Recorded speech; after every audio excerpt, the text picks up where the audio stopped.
Total isolation means total control. Lock prisoners up for 23 hours a day, 7 days a week, in a concrete box.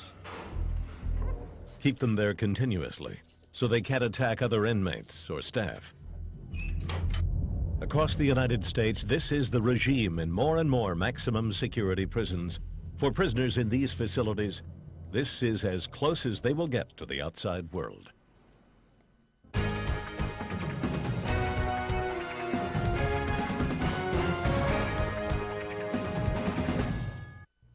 They're called the worst of the worst.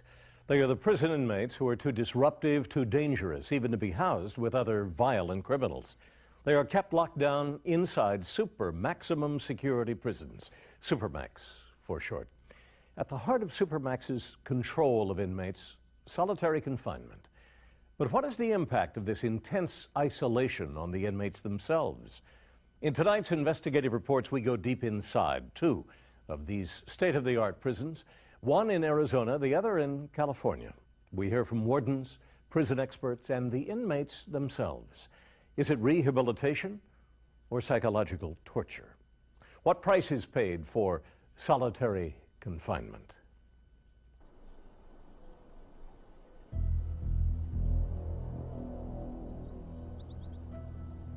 This is the highest security prison in Arizona, known as a Supermax.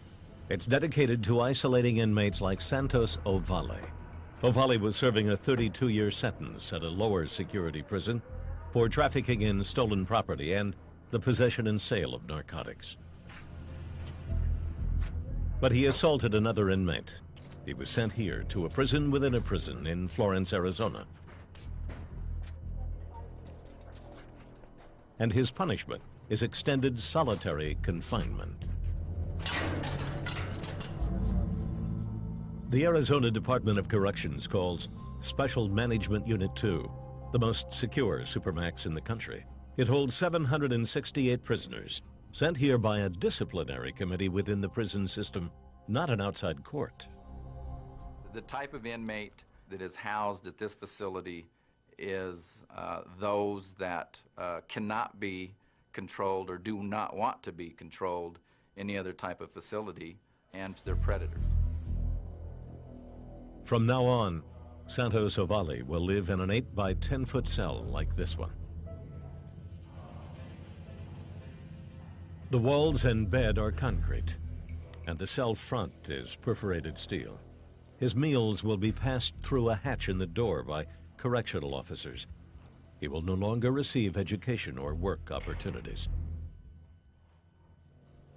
He'll remain in here for 24 hours a day, except for 3 times a week, when he'll be allowed out for a 10-minute shower and an hour of solitary exercise in this concrete pen with an open roof.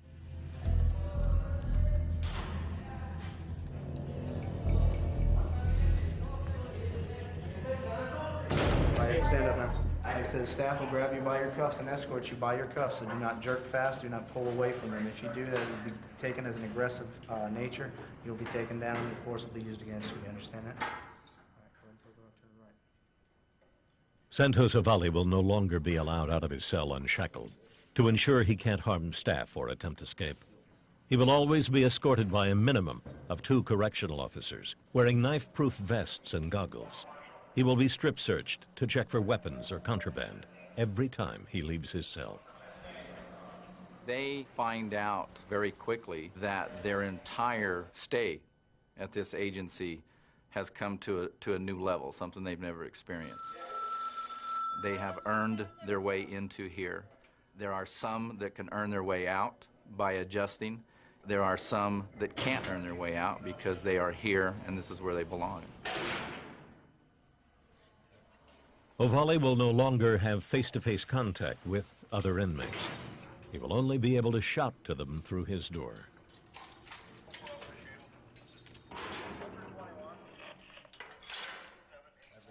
Isolation has always been used as punishment. But high-tech Supermax prisons are dedicated to isolating hundreds of inmates. The National Institute of Corrections estimates that there are up to 100,000 inmates held in similar conditions across the country. The benefit for correctional departments is clear. Keep a prisoner in a cell continuously, and he can't cause a disturbance. But for prisoners, this is a new level of confinement. Being confined to a little pod, we're only eight different cells, 8 other inmates, and a small activity yard to where you don't see nobody, it's like an isolation. Being in the cell, it is stressful. When you only communicate through letters, or when you only communicate for, say, like an hour or hour and a half through glass. Human beings, human beings need physical contact. We treat it no different than the dogs. I prayed a lot. I said, Lord, are you still with me? And then I just felt the absence of light completely, just darkness, total darkness and cold. There was times where I thought I was losing it. I mean, I sat there in my cell, wondering what's going on. I mean, practically crying. I mean, saying, man, am I going to make it another day? Prisoners in these units often talk about not being sure that they're really there, not being sure that they really exist anymore because they have no social interactions with people. They have no people recognizing or validating their existence in a way that's meaningful to them. In the adjoining state of California, they have made a specialty out of extreme isolation. Problem prisoners from across the state are sent to Pelican Bay State Prison, located 14 hours drive north of Los Angeles. They're kept in the Security Housing Unit, or SHU. It was opened in 1989 and holds 1,267 inmates. We house the inmates who tend to be more prone to violent activities and gang-related type activities. Go ahead and stand up. Back out. In prisons across California, inmates are put under pressure to join prison gangs, according to former SHU prisoner Joel Gonzalez. A lot of inmates end up being involved in gangs for protection from other inmates. Some are forced, some they need something to turn to, and they feel, okay, well, if I'm a part of this, I will survive easier. Because prison gangs can use intimidation to control other inmates, they are seen as a threat to the running of correctional facilities. The SHU's primary purpose is to isolate members and send a warning to all inmates. Join a gang and you could serve out your sentence in isolation. The majority of inmates here are alleged prison gang members.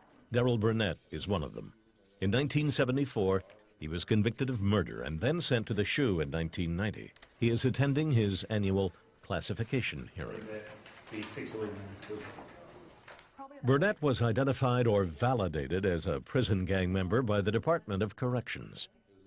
Now, you remember all the stuff that got you into trouble in the first place, right? A validated inmate will get an indeterminate SHU term and could serve out his entire sentence here. The Black Gorilla Family Prison Gang, which is documented on 2196. For them, the gang is the whole life. It's their family, it's their relationships, it is how they live. And for them to go against those mores is just too difficult. It's all they know. The isolated location of Pelican Bay makes it difficult for friends and family to visit. One of the few people who makes the long journey every month is Helen Grimes, a nurse from San Mateo, who visits her son. You have such a short visit, you've driven so far, and they take so long to process you, and it's just frustrating. Her son, Donald Johnson, was convicted of second-degree murder in 1980.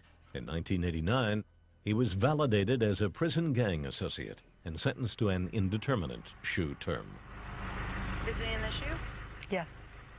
The Department of Corrections admits that few prisoners in the SHU receive visits, since it's so far from San Francisco or Los Angeles, where many of their families live.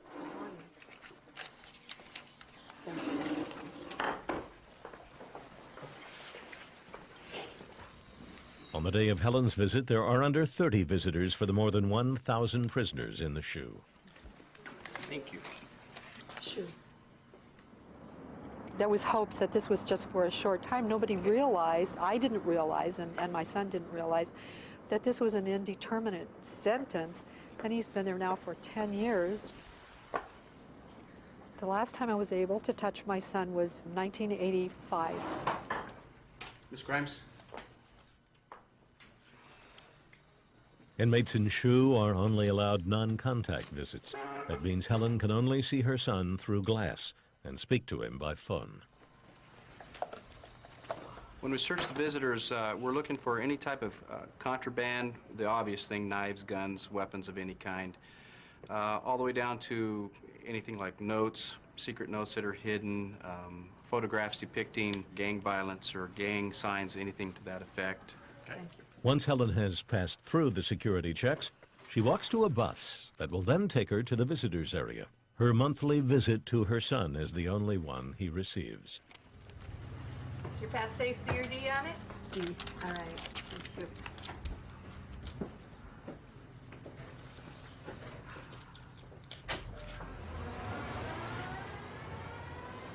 Over the past 10 years, I have developed a pattern of really not thinking because it's so terribly depressing.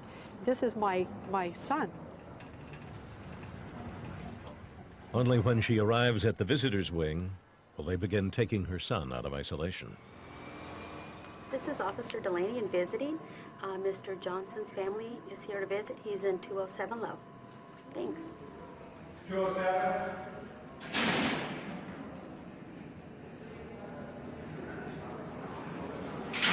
All movements in and out of SHU are monitored by an armed control room officer.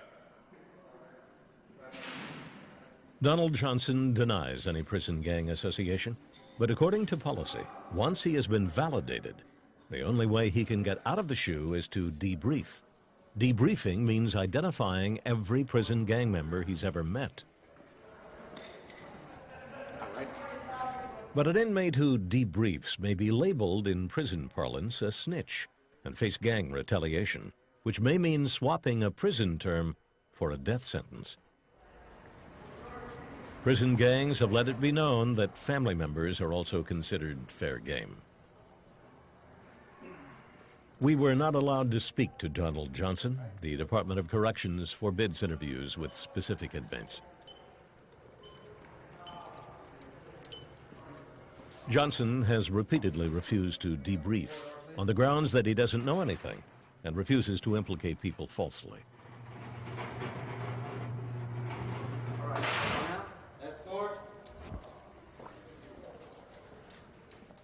But some inmates will do anything to get out of the SHU, according to Joel Gonzalez.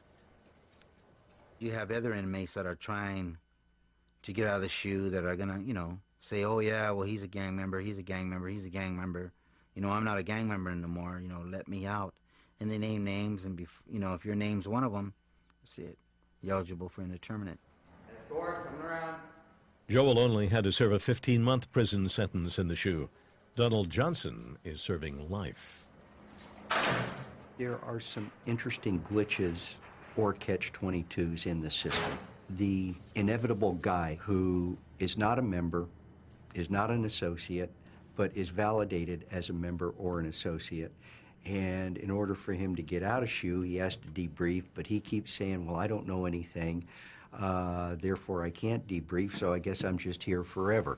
Faced with mounting prison populations and pending lawsuits from prisoners over the legality of keeping them in isolation indefinitely, California has amended its policy.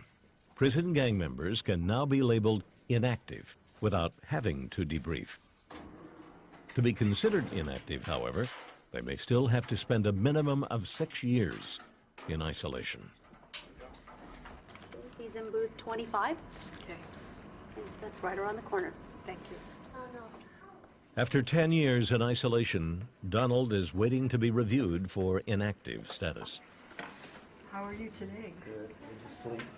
Not very good. There was a basketball tournament. What happened to your knuckle? Oh, I was just mopping my floor under the door. What do you mop the floor with? Rag. Oh. It's only a few feet of floor. It's not much. When I drive away, I just wonder, when is my son going to be able to look through a window again? I get to go home. I get to walk out into the free world, and he's going back to this little cell that's kind of like a big bathroom, just to sit there now for another month until I come back again. 10 years in a windowless room measuring 80 square feet. Is this cruel and unusual punishment? At Pelican Bay Security Housing Unit, or SHU, an inmate is let out of his cell for his hour of daily exercise. In 1995, a group of prisoners claimed these conditions, combined with the lack of contact with other inmates and the almost 23 hours spent isolated in a cell, amounted to cruel and unusual punishment. They took the California Department of Corrections to court. The prisoners' main complaint had to do with the conditions of confinement. In particular, they alleged brutality of the guards, inadequate medical care, inadequate psychiatric care, and oppressive conditions within the security housing unit, the SHU unit. Craig Haney, a psychologist with extensive experience in prisons, was sent to interview 100 randomly chosen inmates. I was struck when I went to Pelican Bay by what appeared to be a very high number of mentally ill prisoners who were housed in the security housing unit. Haney immediately recommended that an expert in psychiatry, Dr. Stuart Gracian, be called in.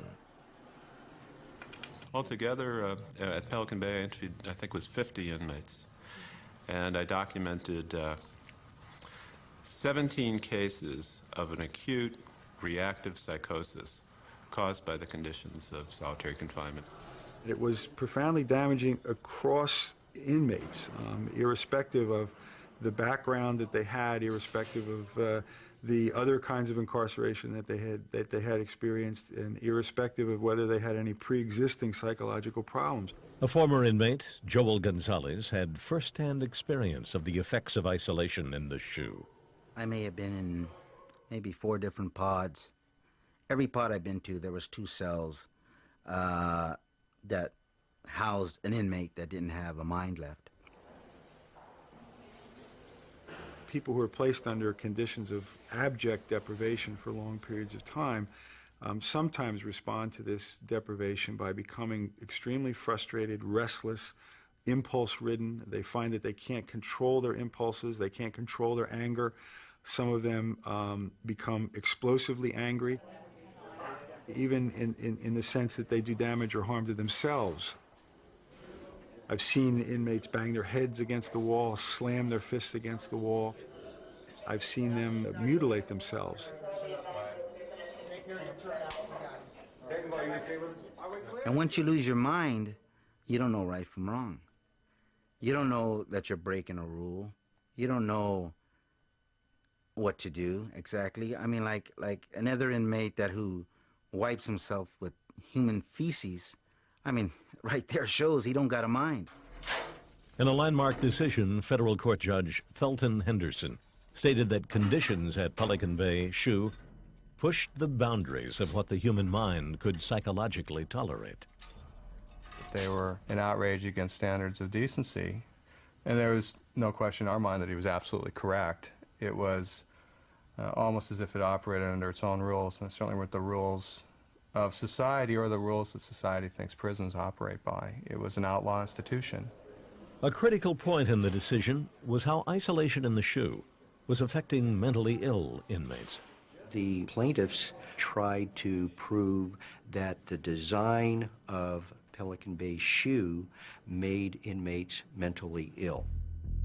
What was finally determined, it wasn't the design that made inmates mentally ill. However, the design contributed to exacerbating pre-existing mental illnesses.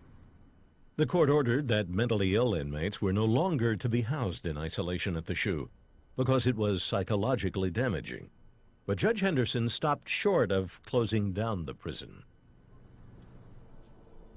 The impact of the court case had national repercussions, not least in Florence, Arizona. As a result, the mental health staff at Special Management Unit 2, the Arizona Supermax, modified their isolation program to include some human interaction, according to Dr. Pamela McCauley, the mental health program manager. We were aware of the issues that had come up at Pelican Bay. And as we were building this actual building here and putting together how we would formally put a mental health component into SMU2, we certainly were aware of the issues that had come up there and tried to make sure that some of the concerns, like the isolation issues and things like that, were addressed. They decided to create a group therapy program. Each day, mentally ill inmates are taken out and locked in a row of individual cages where they're able to interact with therapist Dr. Suzanne Rotella. What kind of candy would you like today? Okay. Not none of those. Not the bit of honey? No, hey, there's a couple fireballs. There's one right there. All right. Hang on. Many inmates start coming out to group therapy for the sunshine and fresh air and the candy, but then they find once they get out here that there is some benefit for them. So it's very well received. Many mentally ill prisoners are trapped between serving time in an isolation unit or being surrounded by prisoners who may threaten them. I have found that a lot of mentally ill inmates do things to get themselves into this environment because they feel safer and more secure. Often other inmates try to take their store or property from them, get them to do things they don't want to do, or just generally intimidate them. When you were here before, you seemed a lot more stable and confident and calm. SMU2 also holds another vulnerable group in isolation, juveniles. In the state of Arizona, juveniles who commit serious offenses can be held in adult facilities. If they're disruptive at those facilities, they are sent here. SMU2 holds 20 14 to 18-year-olds. Their behavior cannot be managed where they currently are, so they're brought here, and they are managed with the same restrictions that any adult male in this institution is placed in front of. It's just that we do not mix them with the male institution. Who thinks if we bring school prayer back in, it would be at least a step toward restoring order? Perhaps. U.S. law requires schooling for juveniles. At SMU2, they provide it in a classroom designed for isolation. There are 6 young students in this class. They can interact with the teacher, but they will never see each other. Maybe be a step in the right direction to bring prayer back into school. I think it will. They start saying prayers. Some experts believe this level of isolation can have long-lasting psychological effects on juveniles. Juveniles are in a process of psychological development and maturation. When they're basically placed in the deep freeze of a security housing unit, their emotional development is in essence frozen in time. They are most at risk for developing psychological problems, for basically not being able to handle the assault of the environment, which all prisoners experience in these institutions. The Department of Corrections refused to allow us a face-to-face interview with the juveniles, but we were allowed a telephone interview with Valentin Antillon, a 16-year-old convicted of attempted first-degree murder, who was sent here from his last prison for fighting.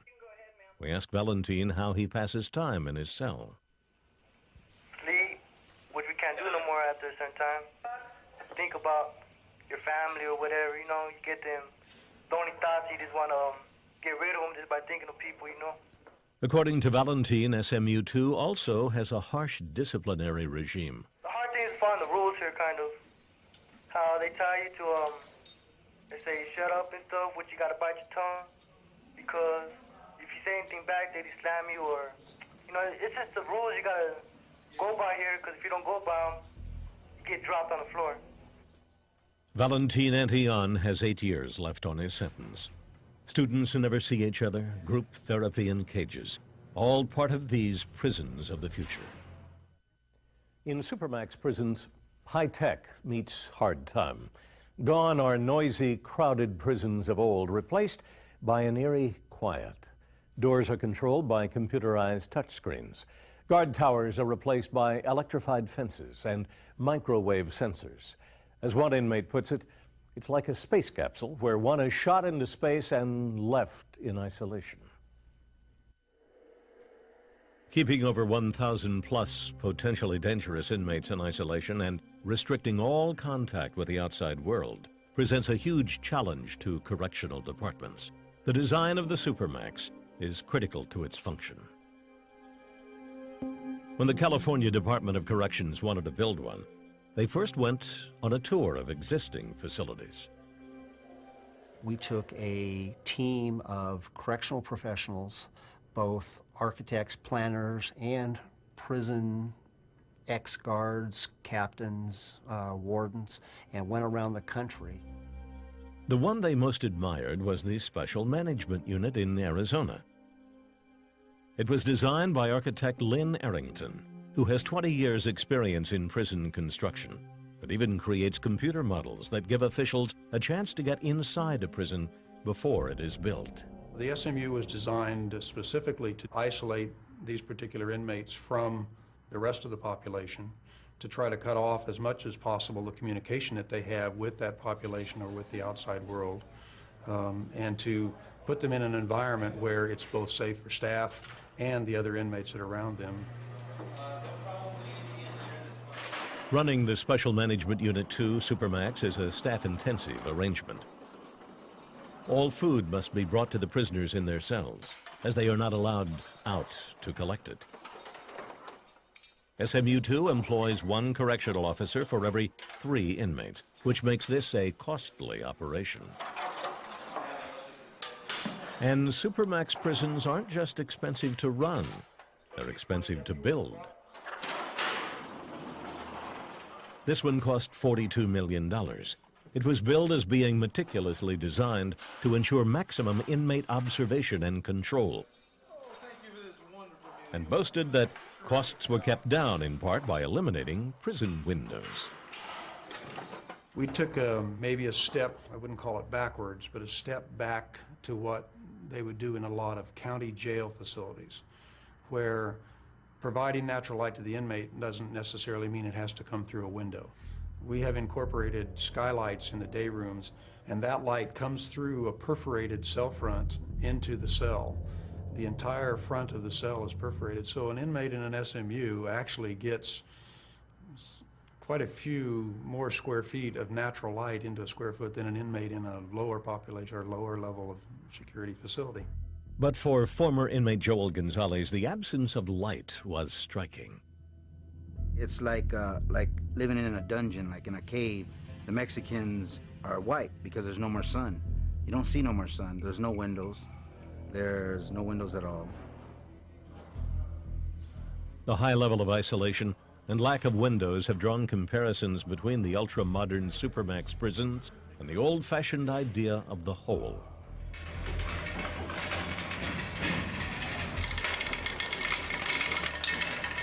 In 1829, Pennsylvania built a new kind of prison to entirely isolate inmates, not for punishment, but to change their behavior. The Eastern State Penitentiary was located on the outskirts of Philadelphia and is now a museum.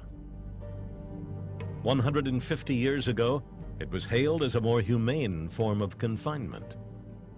Spread over 12 acres, it was the most expensive structure in the United States and had central heating and flush toilets before the White House. All this for the purpose of isolating 450 prisoners for their own good. The belief was that people are inherently good, and if isolated from a corrupt world, they would be able to rekindle a natural sense of right and wrong that primarily Quakers argued the inmates, all people, must have in their heart. In a regime eerily reminiscent of the modern-day Supermax, inmates were locked up in their cells for 23 hours a day and allowed out for 1 hour of exercise in a small individual yard. 150 years later, fundamentally, nothing has changed. The one key difference? In order to complete the isolation, every time they left their cells, inmates were hooded so no one would ever see their face.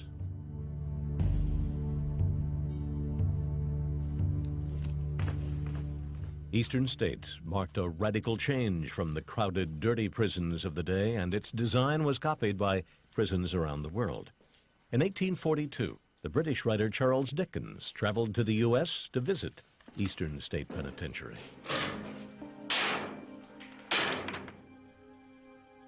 He had this to say: I am well convinced that it is kind, humane, and meant for reformation. But I hold this slow and daily tampering with the mysteries of the brain to be immeasurably worse than any torture of the body. Dickens would have you believe it would be kinder to carry out that threat, to actually inflict a physical punishment, than to affect the way that people think, to try to change someone's character through a system that they didn't fully understand. And over the course of the 19th century, that opinion became more and more common, and eventually led to the downfall of the Pennsylvania system. By the end of the 19th century, almost all the prisons based on the Pennsylvania system had abandoned using isolation. At the beginning of the 21st century, however, it is back with a vengeance. It's a little bit of an eerie feeling to spend time in there, but the departments are using these facilities to give the inmate a chance to decide whether they want to stay there or not. And I think that's key to the success of a special management unit or a special housing unit, is that the inmates now decide their destiny.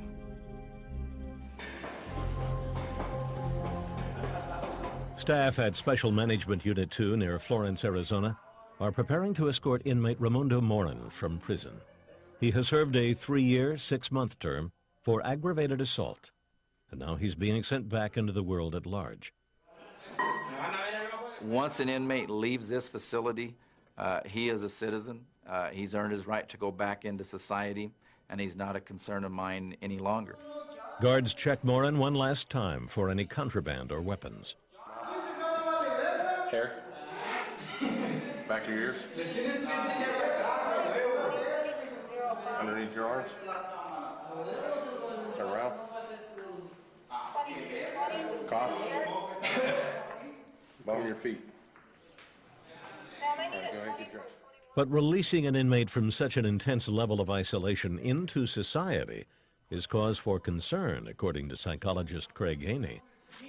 One adaptation to being in isolation is to begin to view other people as a nuisance and to keep them at bay.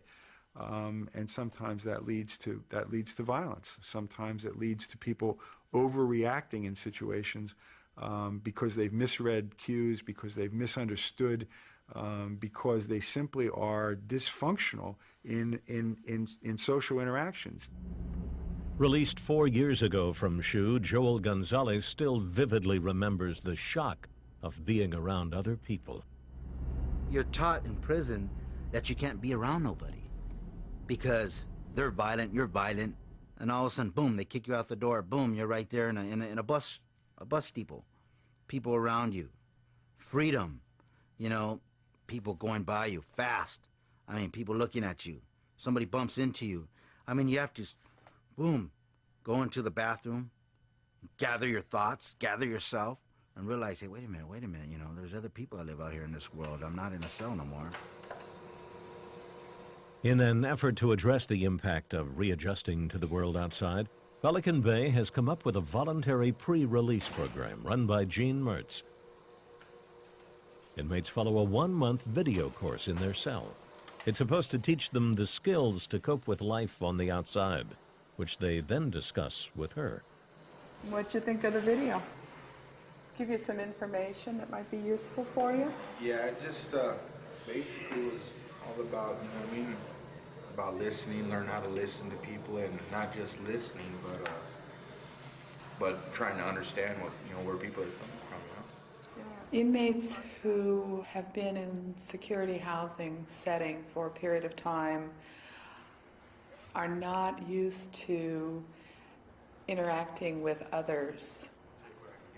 They recognize that it's going to be a tremendous adjustment. They talk among themselves, and they see that it would be very helpful if they could just have some time to just look around and see how the world has changed. It's not their intent to reoffend when they go out, but there's this fear that, you know, I've got this tattoo across my forehead, and it doesn't make me look like a real hireable guy when I want to go down and tell somebody, hey, I'd like to sell shoes for you. And I've got these tattoos all over my face and all over my arms and everything, and they know that. 23-year-old Bert Lewis is serving a 4-year sentence for felony in possession of a firearm and assault. In 3 months' time, he will be released from isolation. You know, you got your same routine every, day in and day out. I'm not used to all the freedom and stuff like that. I'm just not used to going to work and or going to school and, you know what I mean, running around the yard, and, I'm more used to the confined just because I've been doing it for so long, because I've been structured since I was like 13 years old. Back in Arizona, Raimundo Morin has served his time in isolation and is being released. He's allowed to walk out of the facility unshackled. He will be driven by correctional officers directly from isolation to the nearest bus station. Once they leave this unit, they have 2 avenues to take. They've either been here long enough and seen enough that they don't ever want to come back here and live in this environment again, or it doesn't matter, and no matter what we do, they are going to have their free agency to choose right and wrong, and those that have chosen this path as a career will continue to return to the agency. Joel Gonzalez has been out of prison for 4 years and now works as a delivery man. It took him a long time to readjust to life on the outside. For the first few months, I was walking around with my hands behind my back, not realizing, hey, wait a minute, you could walk like this. You don't got to have them behind your back. So I go up to the hills and I look around and, I raise my hands up and, it's like, boom, another day, I'm out here, I'm free. I'm just so glad I made it. I feel sorry for those who didn't. To this day, what happens to prisoners when they leave isolation remains a mystery. Correctional departments don't keep records on inmates released specifically from Supermax prisons. Deputy Warden Clough is making the rounds in Special Management Unit 2, giving inmates a chance to air their views. Well, you bring us over here 2.5 years ago. You won't let us have pens, you won't let us have colored pencils, you won't let us have our hobby crafts, you won't let us have our stereos, okay? You won't give us anything to do except sit in these damn cells and vegetate. When I'm down talking to those inmates that are assigned to this unit, one of the things that they don't want to do is become verbally or physically aggressive towards staff. That behavior ceases pretty drastically. There are those that choose to continue to do that, but that's the type of inmate. That's what this facility is for. Let me finish. I'll let you finish. Please let me finish. Let me ask you this. Let me finish. Is there anything you want to tell me that I haven't already heard before? Because you're talking prison. Now, you just said we keep in the cells. Supermax prisons aren't solving the problem of disruptive inmates. According to penal expert Jerome Miller, they're making them worse. What they are really seeing in the behavior of the people that are put in these supermaxes are people that are responding to lack of programs, to lack of any kind of activity, meaningful activity, education, to maximum sentences, to no hope for getting out, and all of these things.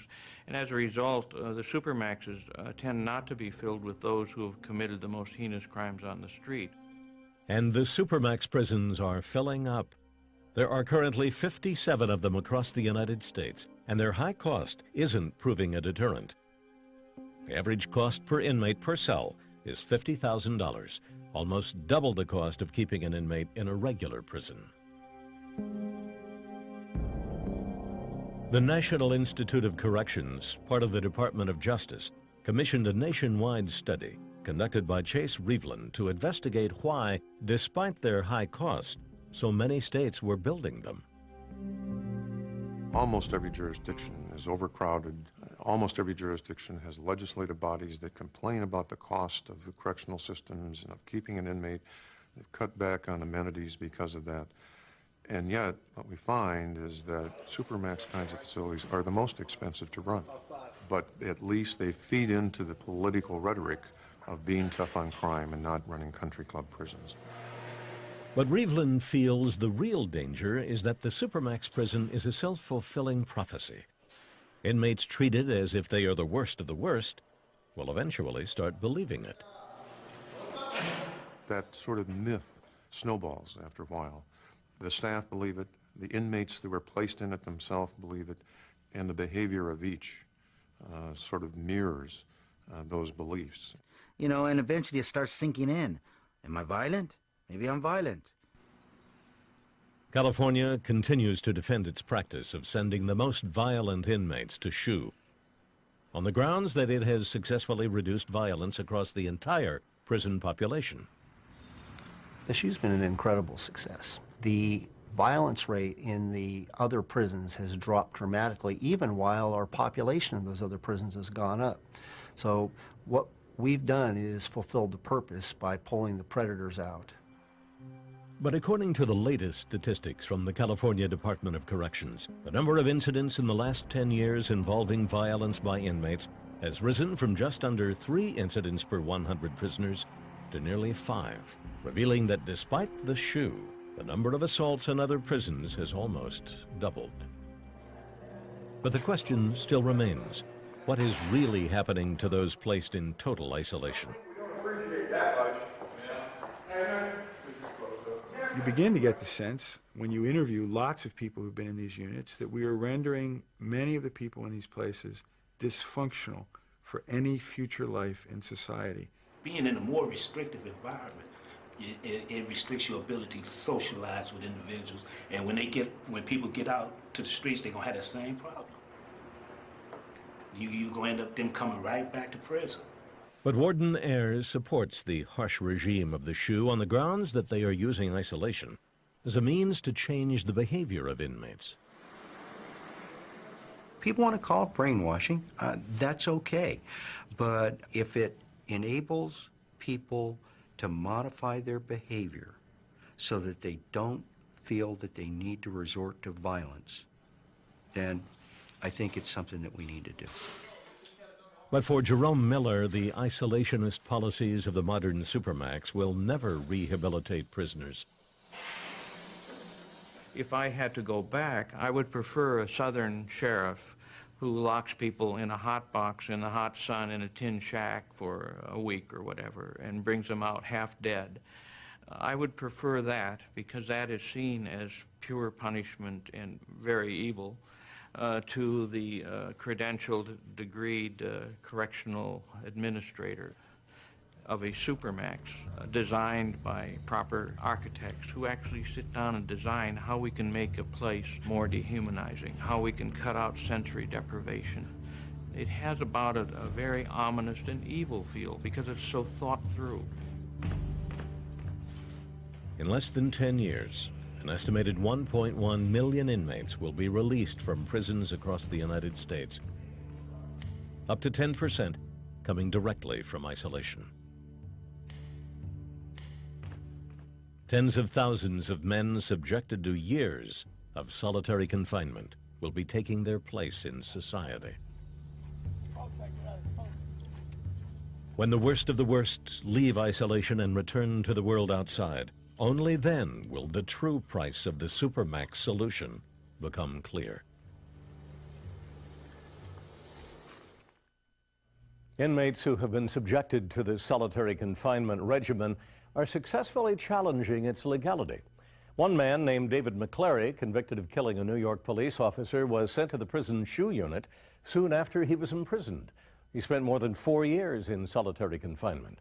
Later, McClary filed suit saying he had suffered severe anguish. Last year, a jury agreed and awarded him $660,000. On those grounds, supermax critics may argue they aren't just expensive to build, they're also expensive to defend. I'm Bill Curtis. Thanks for watching Investigative Report.